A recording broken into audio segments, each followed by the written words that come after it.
Pada saat kita banyak tapi tidak berkualitas, iman takwanya lemah, moralnya lemah, ilmunya lemah, semua-muanya lemah, maka otomatis yaitu akan mudah dijangkiti penyakit bubut dunia.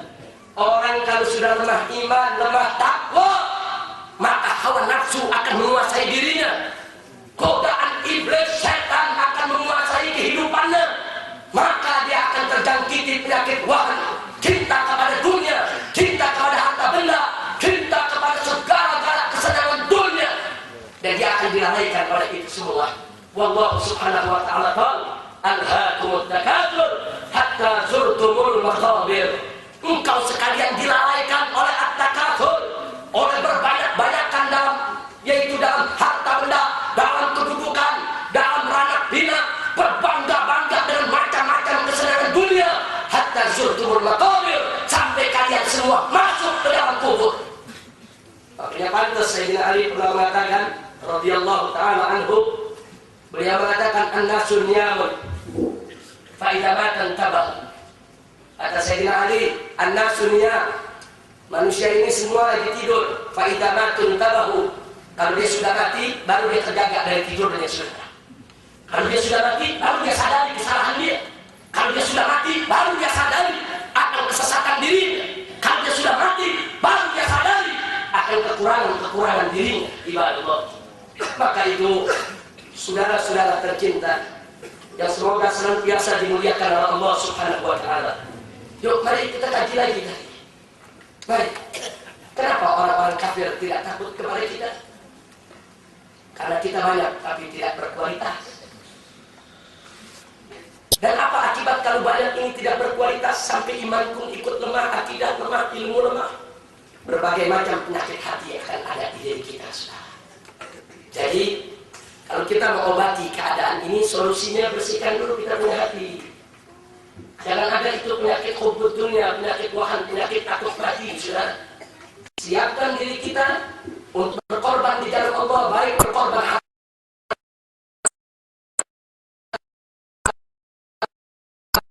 harta maupun jiwa. Itu sudah ada di dada. Maka kita akan terdorong untuk meningkatkan kualitas kita di berbagai macam sektor kehidupan. Kalau kita tidak mau dipermainkan oleh orang-orang kafir, umat Islam harus berkualitas, umat Islam harus bermutu, umat Islam harus bersatu padu. Umat Islam tidak boleh lemah, saudara. Kita mesti kuat iman, kuat takwa, kuat akidah, kuat akhlak, kuat ekonomi, kuat industri, kuat teknologi, kuat ilmu pengetahuan, kuat segala-galanya. Nggak boleh kita lemah. Kalau kita sudah kuat, maka haibah kita akan muncul kembali. Karisma akan kita miliki kembali. Dan orang-orang kafir tidak akan pernah berani untuk mempermainkan kita, saudara. Jadi saya mengatakan macam ini bukan untuk mencaci maki orang-orang kafir, saudara, tidak. Tapi saya sampaikan ini untuk mengajak umat Islam introspeksi diri. Kenapa kita banyak, tapi mereka berani membantai kita? Kenapa kita banyak, tapi mereka berani memurtadkan saudara-saudara kita? Kenapa kita banyak, tapi mereka berani menghina Al-Quran kita, menghina agama kita? Kenapa kita banyak, tapi mereka berani membantai saudara-saudara kita, memperkosa perempuan-perempuan kita, menghabisi anak-anak kita? Kenapa? Kita mesti introspeksi diri, dan kita mesti mengakui di hadapan Allah bahwa kita juga memiliki kesalahan yang fatal, di mana kita banyak tapi tidak berkualitas, banyak tapi tidak bermutu. Inna lillahi wa inna ilaihi raji'un. Sedih, saudara. Umat Islam di Republik ini nggak dihargai, Pak. Nggak dihargai, Bu. Tidak. Oh, sebagai contoh saja saya sampaikan, saudara. Saudara, setelah terjadi peristiwa bom Bali,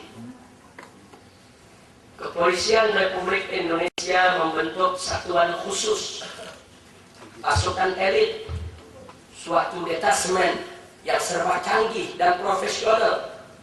Dan detasemen ini adalah detasemen anti teror dan diberi nama Detasemen 88 atau disingkat DEN 88. 88 sudah. Kami tidak pungkiri polisi kita memang harus kuat. Polisi kita memang harus punya pasukan khusus. Polisi kita harus punya satuan elit yang mampu untuk menangkal berbagai macam tindakan terorisme. Kita sepakat, kita setuju itu, saudara. Tapi satu hal yang menyakitkan, kenapa namanya harus Den 88? Ada apa dengan angka 88? Apa karena jumlahnya yang 88? Tidak. Apa karena dibentuknya tahun 88? Tidak. Apa karena aturan mainnya memiliki 88 syarat? Tidak. Apa karena undang-undang anti terorismenya ada 88 pasal? Tidak. Lalu kenapa disebut Den 88? Buka dulu, saudara. Begitu kita buka file, ternyata warga Australia yang mati pada saat peristiwa bom Bali 1 berjumlah 88 orang. Jadi disebut detasemen 88 untuk mengenang 88 orang kafir yang mati di diskotek. Disebut 88 untuk mengabadikan sebagai penghormatan kepada 88 orang kafir yang mati di Bali. Saudara, kalau kita menghormati orang-orang kafir yang datang dari negeri lain ke negeri kita, itu sudah semestinya. Cuman yang kami ingin protes, kenapa detasemen itu disebut detasemen 88? Kenapa tidak detasemen 1000 umpamanya? Untuk mengenang 1000 Muslim Madura yang dibantai di Sampit.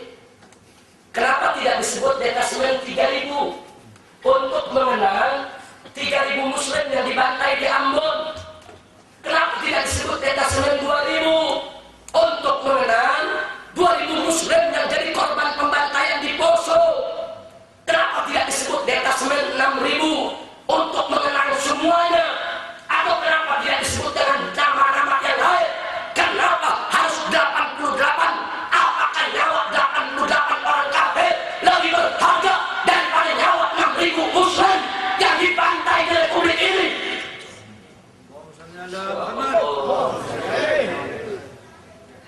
Saudara, di mana jati diri kita? Di mana harga diri kita? Di mana harkat dan martabat kita? Ribuan Muslim mati, tidak ada penghargaan, tidak ada penghormatan. Orang kafir 88 mati begitu dihormati. Inna lillahi wa inna ilaihi raji'un. Sedih, Pak. Sedih. Sakit hati ini, saudara. Begitu rendah umat Islam. Apa yang umat Islam itu tidak ada harganya? Saudara, nggak sampai di situ. Ketika ada 3 siswi Kristen di Poso dibunuh oleh sekelompok pemuda Muslim, dipotong kepalanya, dipisah dari badan, gempar Indonesia, saudara. Tiap hari diberitakan, digambarkan seolah-olah Muslim di Poso biadab, Muslim di Poso bajingan, Muslim di Poso penjahat, Muslim di Poso teroris. Saudara, kita tidak pungkiri, memang pemuda-pemuda Muslim yang membunuh 3 siswi Kristen tadi mereka salah. Mereka memang harus ditangkap, mereka memang harus diproses. Tapi yang kami ingin tanyakan, kenapa 3 orang Kristen mati? Mereka berteriak-teriak, bersuara begitu keras, diberitakan setiap hari sepanjang hari untuk menjerat-jeratkan umat Islam. Lalu bagaimana 2000 Muslim yang dibantai di Poso? Sudah, mereka berdosa, mereka dibunuh, mereka dibakar hidup-hidup. Apa pembunuhan terhadap 3 siswi Kristen lebih berharga, lebih menyedihkan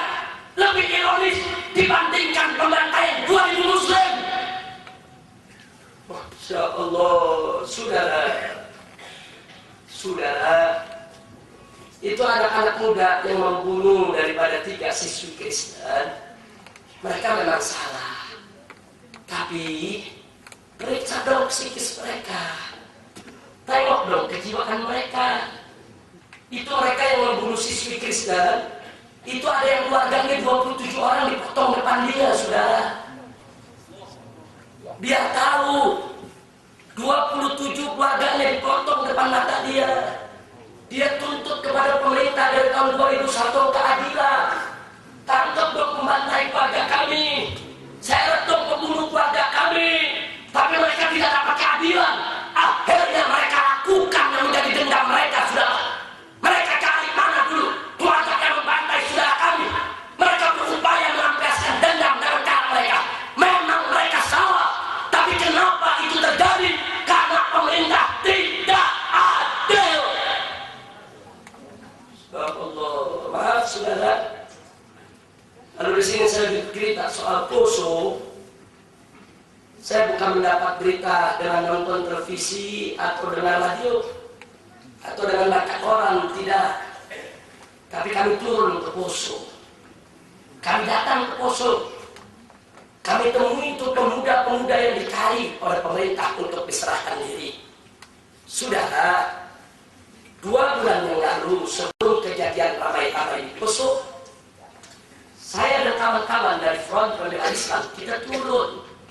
Kita datangi keluarga DPO, kita ajak bicara dari hati ke hati. Kenapa kalian bunuh itu 3 siswi Kristen? Kalian salah. Jihad itu tidak boleh menghalalkan segala cara. Oh, karena mereka dulu keluarganya membantai keluarga kita, Habib. Ya, dulu mereka membantai anak-anak kita, tapi kita tidak boleh membantai anak mereka. Biarkan mereka yang menjadi binatang membantai anak kita, tapi tidak boleh kita menjadi binatang untuk membantai anak mereka. Kita ajak bicara baik-baik, saudara. Kita selidiki akar persoalannya. Jadi jangan dulu menyalahkan muslimin di Poso. Kami tahu, tolong dicatat Pak Bu ya, tahun 1998 ratusan kaum muslimin dibantai Poso. Tahun 1999 ratusan lagi dibantai. Tahun 2000 dibantai lagi, saudara. Awal 2001 dibantai lagi, saudara. 4 pembantaian di Buyung Katedo, pembantaian di Toyado, pembantaian di Kilo 9, pembantaian di mana-mana tempat, saudara. Kemana tentara kita? Kemana polisi kita? Kemana mereka? Kok mereka tidak menjaga? Kok mereka tidak memberikan perlindungan? Sampai 2000 muslim dari korban dibunuh dan dibantai.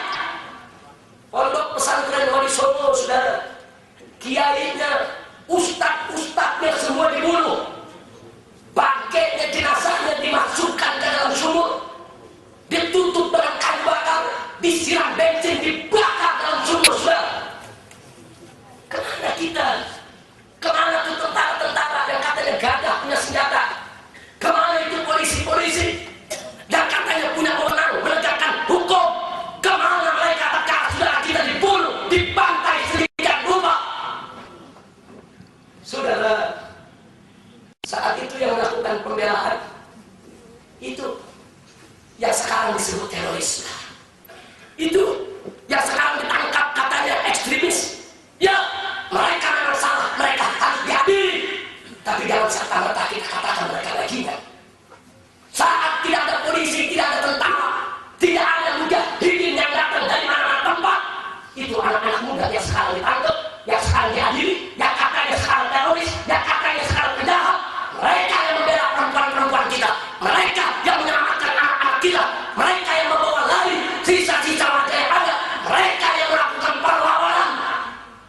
Allahu Akbar. Allahu Akbar. Sallu ala Nabi. Jadi saudara, itulah media kita, penyesakan opini lewat berita. Jadi yang nggak tahu lihat, wah Sadis ya, umat Islam di Poso. Kejam ya, sosial anak sekolah dibunuh. Jangan sembarangan kita bicara kalau kita tidak tahu. Jangan percaya dulu dengan berita di TV, saudara. Turun ke lapangan. Kita lihat dengan mata kepala kita apa yang terjadi di sana, saudara. Kalau Anda mau datang ke Poso, kami antar. Silakan Anda temui perempuan-perempuan yang pernah menjadi korban pemerkosaan. Silakan Anda temui perempuan-perempuan begitu kota Poso diserbu dikuasai oleh orang-orang Kristen radikal, Kristen ekstremis. Mereka ditelanjangi, bugil, telanjang bulat tanpa pakaian di arah keliling kota, saudara. Nggak sampai di situ, kelakuan mereka ditusuk dengan botol, dibelek perut mereka, yang hamil dikeluarkan janinnya, biadab. Dan kita punya dokumennya, saudara. Kita punya filmnya, kita punya fotonya, dan korban-korban yang masih hidup saksi mata kita punya. Ya, sebagian kita amankan, kita sembunyikan. Loh kenapa? Mereka bisa diculik, dibunuh setiap saat oleh musuh. Karena mereka adalah saksi mata, saksi korban. Pemerintah tidak usah khawatir. Kami akan bawa mereka ke pengadilan. Kalau pemerintah mau menegakkan keadilan untuk buka itu pengadilan, buka pengadilan. Saksi-saksi itu akan kami bawa, akan kami seret ke pengadilan. Tapi kalau pengadilan tidak dibuka, kita tidak akan tunjukkan mereka ada di mana, saudara. Kalau mereka diketahui, mereka bisa ditolak, dibunuh. Karena saksi kunci. Masya Allah. Jadi kalau bicara Poso, jangan kita melecehkan umat Islam. Jangan. Kalau soal umat Islam salah, iya. Mereka ada salahnya. Kadang-kadang mujahidin muda, ini anak-anak muda, belajar agamanya masih kurang, semangat tempurnya tinggi. Kadang-kadang mereka nggak bisa bedakan mana yang halal, mana yang haram. Nah, jadi saudara, ya mereka memang salah. Mereka memang harus diadili, tapi mereka bukan bajingan seperti diberitakan. Mereka bukan teroris seperti dikabarkan, bukan. Mereka mujahid yang selama ini mengorbankan harta benda dan jiwa mereka untuk menolong saudara-saudara kita, saudara. Nah baik, kalau sudah tahu begitu, saudara, saya lanjutkan sedikit. Jadi kita dibantai dari tahun 98 sampai 2001. Nah begitu pembantaian itu berulang kali terjadi, tentara dan polisi tidak mampu untuk mengatasi. Akhirnya mujahidin dari berbagai daerah turun ke Poso, saudara. Karena sudah 4 kali cukup, sudah. Selama ini kita percayakan sama aparat kok. Kita percayakan sama pemerintah. Baik kita mujahidin tidak turun, baik laskar tidak turun dari berbagai daerah, silakan aparat jaga. Tapi 4 kali dibantai, berarti mereka tidak mampu untuk menjaga keselamatan saudara kita, saudara. Akhirnya laskar Islam dari berbagai macam organisasi Islam, macam-macam elemen, rame-rame turun ke Poso, saudara. Yang dari Jawa Barat, dari Jawa Tengah, dari Jawa Timur,